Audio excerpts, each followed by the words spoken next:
Long before stone reached for the heavens, Egypt lived by the rhythm of the Nile, fertile, ordered, and eternal in its cycles. The Nile was more than water. It was food, time, and power, the source from which kingship itself drew legitimacy. At Memphis, the balance of Egypt was held where administration, ritual, and royal authority converged. To rule Egypt was not merely to govern, it was to embody divine order on earth. Into this world came Netjerikhet, later remembered as Djoser, heir to a divine legacy and an untested future. From childhood, the future king was taught to see himself as the axis between gods and men. When the crown was placed upon his head, Djoser became not only ruler but living order itself. Under his rule, administration tightened, ritual deepened, and Egypt looked toward permanence. Among Djoser's court stood Imhotep, scribe, healer, architect, a mind unlike any before him. He saw limits in mudbrick structures that decayed as surely as flesh. In stone, Imhotep envisioned eternity, architecture that would not yield to centuries. Together, king and architect looked upon an empty plateau and imagined something the world had never seen. On the high desert west of Memphis, the king chose where eternity would begin. Djoser issued a decree that shattered precedent. His tomb would not be of earth, but of stone. To build entirely in stone was untested, dangerous, and unprecedented.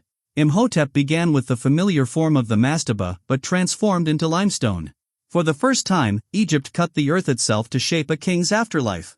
Tens of thousands labored, pulling eternity across the desert grain by grain. The first stone courses were laid, not just for a tomb, but for history. What stood before them was impressive, but Djoser's vision reached higher. In a radical leap, Imhotep proposed stacking the tomb toward the sky. With his consent, architecture itself was transformed. Stone replaced mudbrick, repetition replaced tradition. And Egypt adapted. For the first time, a structure climbed upward in deliberate stages toward the gods. The stepped monument no longer belonged to earth alone, it began to command the sky. To raise stone higher demanded new methods and unrelenting endurance. Each stone was shaped with precision, mistakes meant collapse. The pyramid was not fixed, it grew through calculation, observation, and daring revision. As the structure rose, ritual bound it to the gods. By firelight, the king's eternity continued to climb. Thousands bore the burden, anonymous, unrecorded, essential. He remained distant, yet bound to every stone. Each dawn unveiled a monument transformed. Without order, even stone would fail. The king's monument announced itself across the land. What had never been attempted now stood undeniable. The tomb was no longer adapting to the design now chased the monument. To rise higher without collapse required mathematics born of necessity. The higher they climbed, the more the earth resisted. Under the merciless sun, belief was measured in endurance. Ritual gave meaning to suffering and purpose to toil. Rarely had a king stood so close to his own monument. From this height, Egypt appeared ordered, small, and eternal. In this partnership, ambition found form. With each tier, the monument declared defiance of time. The desert itself seemed to recede before the king's tomb. Though unnamed, they understood they were building something that would outlast them all.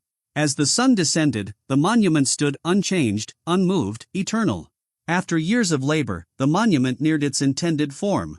No surface was left to chance, this was architecture meant to endure forever. Inscriptions bound Djoser's identity to the monument, name and stone made one.